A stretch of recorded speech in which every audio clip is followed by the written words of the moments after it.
to Trash Man MMA. It's yours truly, the Trash Man. I nearly forgot that I had this to record this video. So here we are, a day late, going over UFC 323, Merab Dvalishvilli versus Peter Yan 2.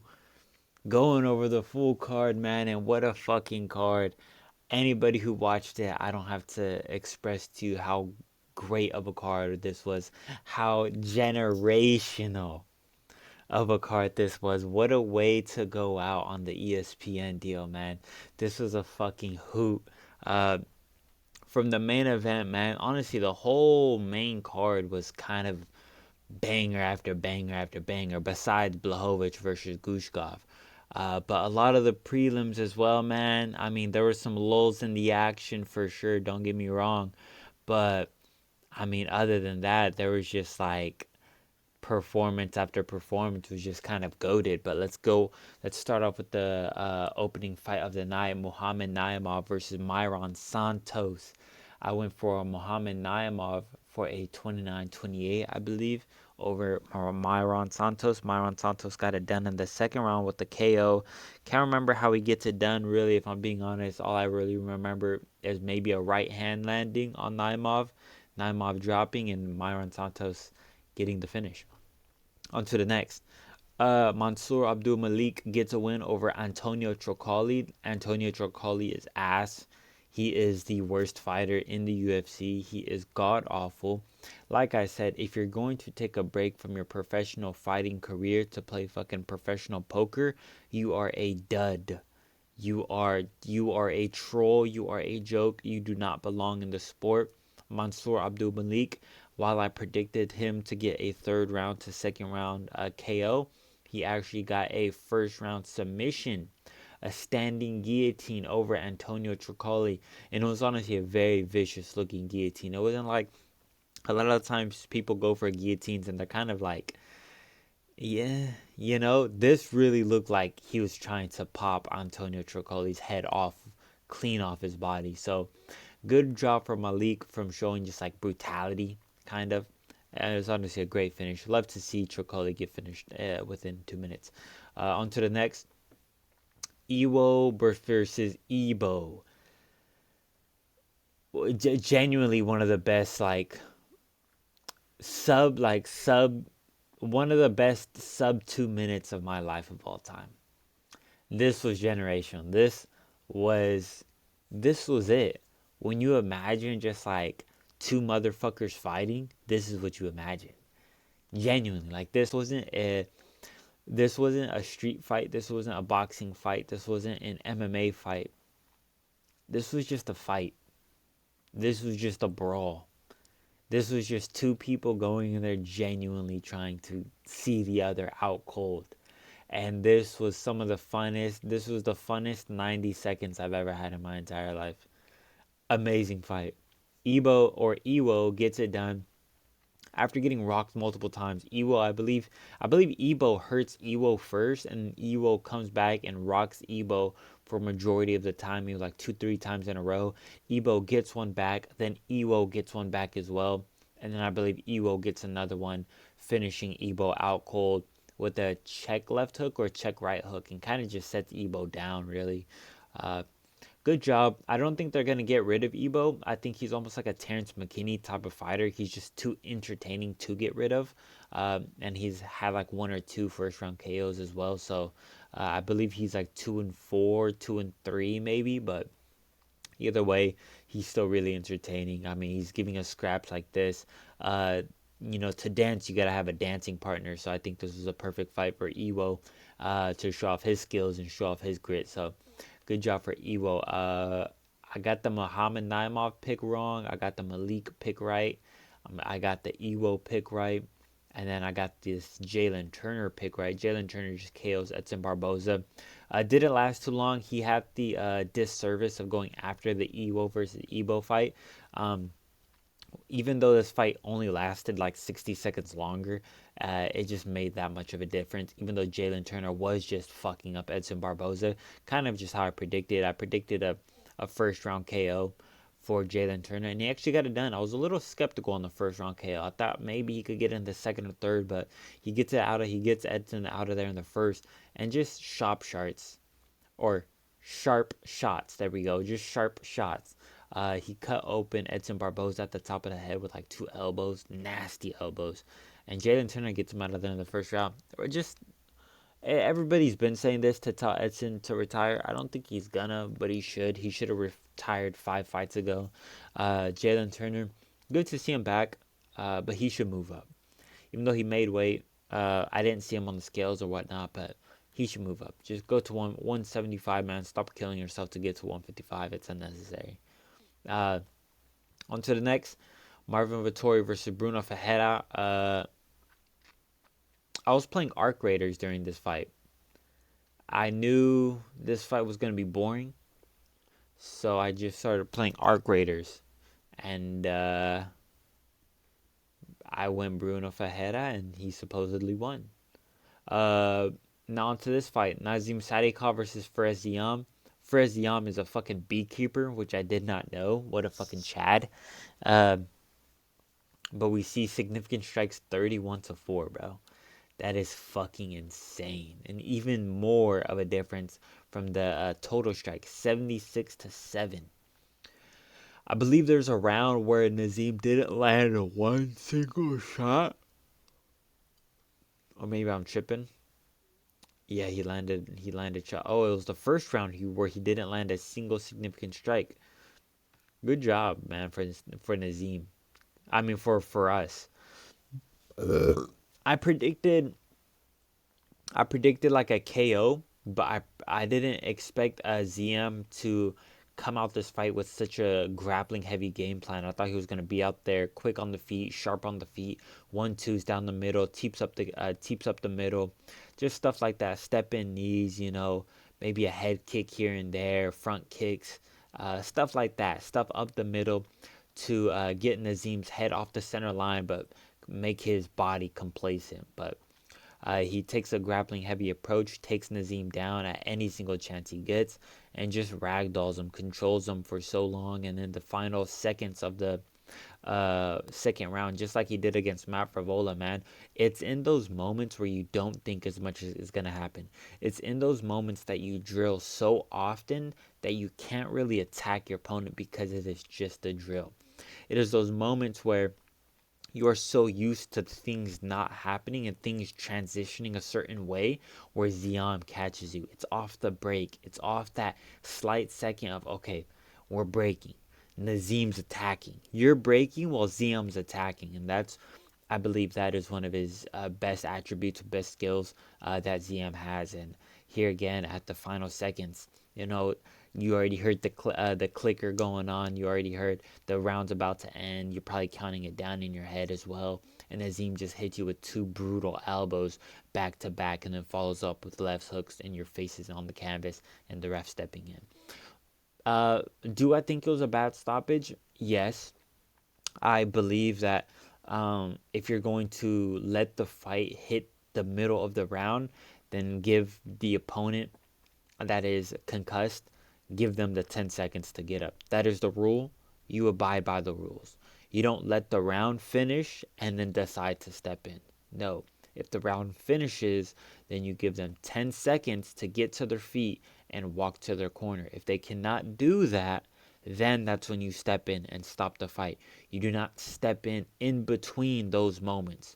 There is a very clear and concise rule set that we follow, and we must follow it, and we must uphold these refs to actually knowing how to do their job.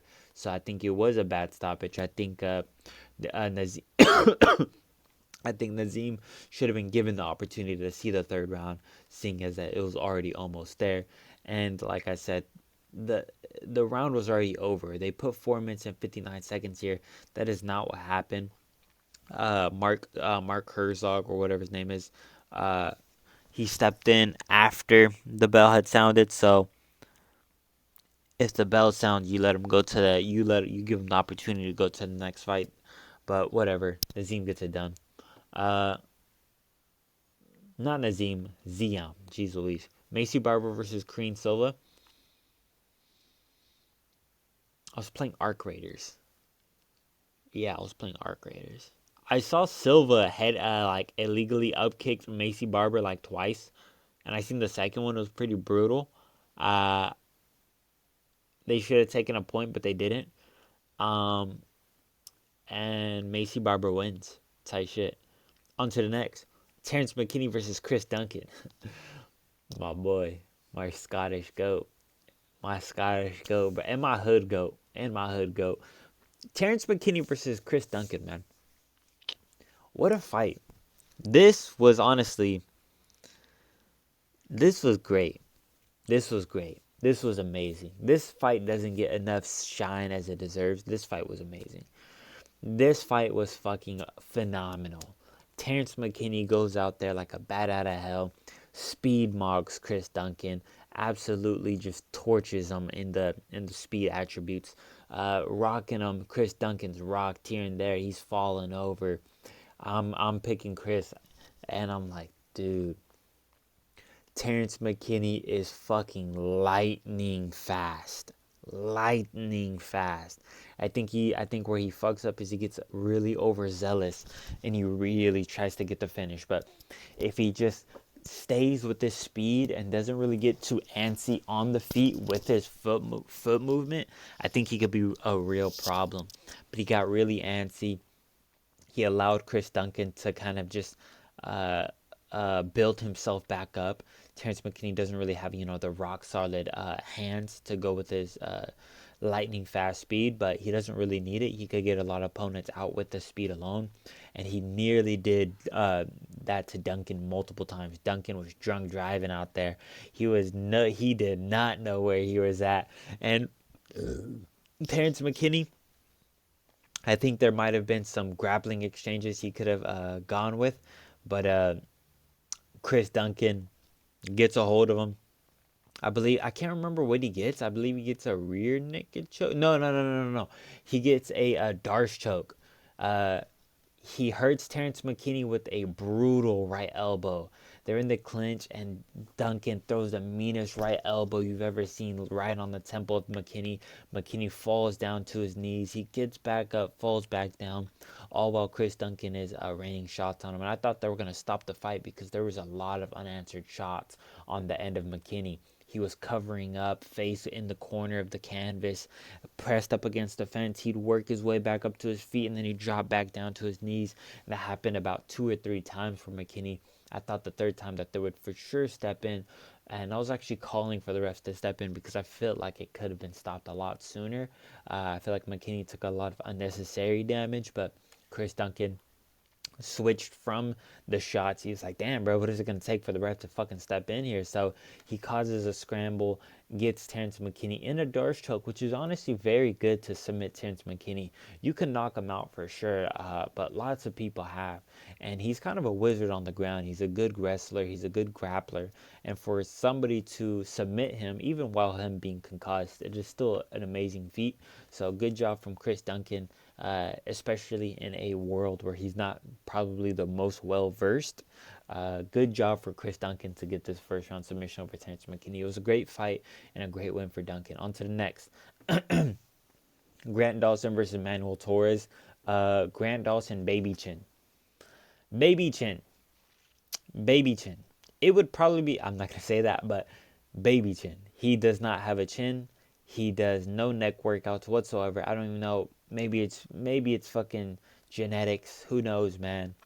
But whatever it is, Grant Dawson don't got it or ain't doing it. Manuel Torres, just from the first strikes, bro, the way Grant Dawson goes for body shots is probably the most disgusting thing I've ever seen. He lunges in with his entire body at a 90-degree angle. His body is like parallel to the sky. Like his upper torso is parallel to the sky. And he's throwing a body jab with like his elbow pointing up. It is the most disgusting thing I've ever seen. It looks so bad. And Manuel Torres, as soon as he saw that, I'm sure, like as soon as I saw Grant Dawson throw that strike, I was like, fuck. Like I was low-key scared for my Manuel Torres pick. I was like, fuck, I picked Manuel Torres. I seen Grant Dawson throw that body shot. I was like, nah, we're good. We're good. We have nothing to worry about. And we had nothing to worry about. He knocks Grant Dawson out with the right hand, right on the chin, right hook, sets him down, and Grant Dawson doesn't try to get back up. He immediately covers up. I suppose he knew he was done, but still, I would like to see a fighter give a little bit more of a fight. But he did just immediately curl up into a ball and let Manuel Torres rain down shots, and the ref immediately stepped in. Grant Dawson does not have a chin. It has been proven. Manuel Torres, although getting knocked out by Ignacio Bahamondes, that is Ignacio Bahamondes, training partner of former champ Bilal Muhammad. So not the worst loss. Good job, Manuel Torres. Manuel Torres versus Joel Alvarez, man. What a fight! What a spectacle that would have been. Onto the main card, Jan Blachowicz versus Bogdan Gushkov. People complaining. I personally don't give a fuck about Jan Blachowicz. He's so boring. Yeah, every single one of his opponents is an exciting fighter, but yet he is constantly the most boring out of every single one of them. He managed to make every fight a point fest, and it's so boring to watch. Is he technical? Yes, but it's not fun to just see a slow old man just barely out tit for tat, but not even out tit for tat anybody. It is boring to watch an old slow man try and play the tit for tat game and losing every time and seeing everybody online complain about it when he is just so much slower than these guys. He's not entertaining. He has no pop in his hands. All he has is a low kick here and there. It's so boring to watch. I don't care about Jan Blachowicz. And even with this fight, he was the most boring part about it. The first and third round were all his. Yet, those were the most boring rounds of the fight. Gushkov dominated for the second, in my opinion, did get the 10-8. They did get the scoring correct, in my opinion. This was going to be a 10-8, and I was so frustrated with this third round because I was looking at it, I was like, okay, let's see what Bogdan can do. Not after that he had that success in the second round. But just seeing Blachowicz watch a guy not throw anything for 2.5, 3 minutes, and Blachowicz cannot step on the gas. Granted, Bogdan Gushkov willingly sat there and let this win get away from him. If he threw 5 strikes in the final 3 minutes of that third round, he would have won this fight. 5 strikes, 5 low kicks, 5 measly strikes. But he didn't, and he lost. Or he didn't lose, but he got a draw, because that's what this fight was. A dud, a draw, boring, unentertaining. As all Jan Blachowicz's fights are. On to the next. Henry Cejudo versus Payne Talbot. An unk that's actually giving us entertaining fights. The best base for MMA is to sleep with Frank Ocean, confirmed. And Henry Cejudo is the most fraudulent wrestling gold medal Olympic wrestling champion there ever has been. You cannot take down Payne Talbot, who showed in his last fight to have absolutely zero wrestling. You not only can't take him down, you then get taken down multiple times yourself, and hit with Payne Talbot hitting the fucking flight emote over you. He's hitting the fucking ton shake emote over your dead corpse as you're laying on your back. You got bitched, Henry, and it's so sad to say that a Olympic gold medalist got bitched by somebody who genuinely can't wrestle. Just got bitched by an old dude from Reno, Nevada. You are a cornball, Cejudo. You beat Demetrius Johnson, yet you can't just beat a goth dude from Reno fucking Nevada. You can't beat a dude from Sparks, bro. The littlest, biggest city in the world, dude.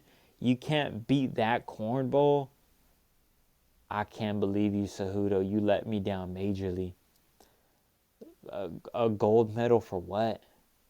Came out of retirement for what? To lose? I mean, good job for Henry Cejudo, though, bro. I mean, I fuck with him.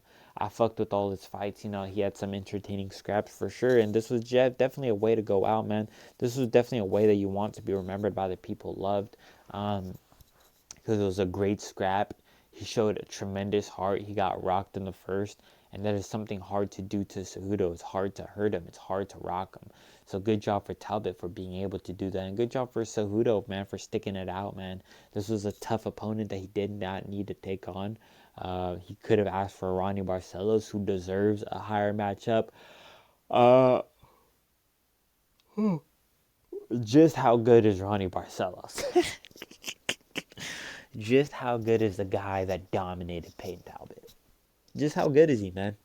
Payne Talbot's going to be top 10. Shit, Ronnie should be top 8, bro. Ronnie should get a top 5 opponent. Ronnie Barcelos should low-key get a rematch with Umar. Nah, that was a troll. But Ronnie Barcelos does deserve a Rob Font more than a random Mexican dude. Just saying. So hopefully Ronnie Barcelos gets his justice. Justice for Ronnie Barcelos, man. And good career, Henry Cejudo, man. It was fun watching you. Can't believe you beat Demetrius Johnson. Wow, what a trip. On to the next fight. Brandon Moreno versus Tatsuro Taira. I'm happy, thank you! We are happy that Taira won and beat Brandon Moreno. But we are also unsatisfied with the stoppage. We, the Lions, do think this was a bad stoppage. In what world do you give former champ Brandon Moreno in a number 1 title contender fight? In what world do you stop the fight after 5 significant strikes? Brandon Moreno's on a 2-fight win streak over Amir Albazi and what's his face? Steve Erceg. Tatsuro Taira is also, I think he's on like 1-fight win streak actually. I can't remember. But either way, number 1 contendership fight right here. Brandon Moreno like number 1, Tatsuro Taira like number 2. Like, bro, these guys are top 5. Maybe Taira was 6 and maybe Moreno was 2. But geez Louise, like, you stop the fight after Taira. First of all, Taira getting the back is just so excellent. I don't know who got the first round because Brandon Moreno did control for a majority of the round, but he didn't really do anything. And I feel like the work that Taira did at the end of the first round, low-key could have upsided Moreno and won Taira that round. But if you want to give it to Moreno, I'm not gonna shit my pants. You know what I'm saying? If you want to give it to Moreno, give it to Moreno.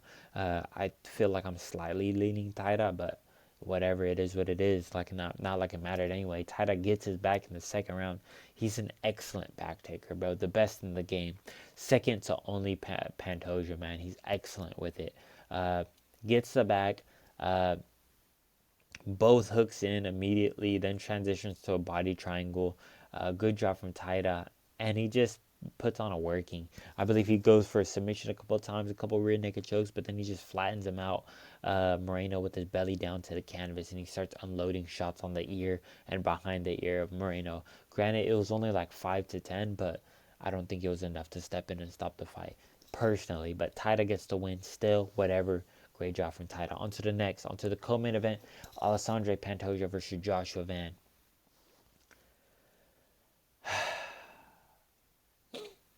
Like, this is sad, man. This is really, really sad. Jenny, like, this is really, like, disheartening, disgrunting. Any word that you can describe something bad, that's what this fight is. I jumped up out of my seat screaming like a little girl because Pantoja, my goat, broke his arm. The cannibal broke his fucking arm. Didn't break it, but he dislocated it. Apparently, he's fine. Apparently, it went back into the socket by himself, so he will not need surgery. He posted on his Instagram that he's fine with his arm in a sling.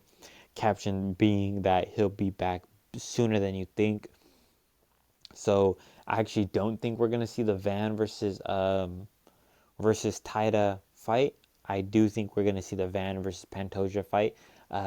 Seeing as Pantoja is very, very dedicated to get his belt back. He's posted multiple things on his story, on his Instagram, on his posts, saying that he's hungry to get his belt back, and that he will be back. Saying that he could finish Joshua Van in the first round. I believe it. That's what I picked him to do. And I think this was a 1 in 1 million chance fluke for Joshua Van. The plot armor was real. Genuinely, I don't think this kid will touch a belt as long as Pantoja and Taira are in the picture. Maybe he could outstrike Taira for sure, but I think Taira's grappling is too intense for Van, and I think he could do the same thing that he did to Moreno to Van. But even still, with that being said, he is the champ. In my opinion, he is the paper champ. He is not my champ.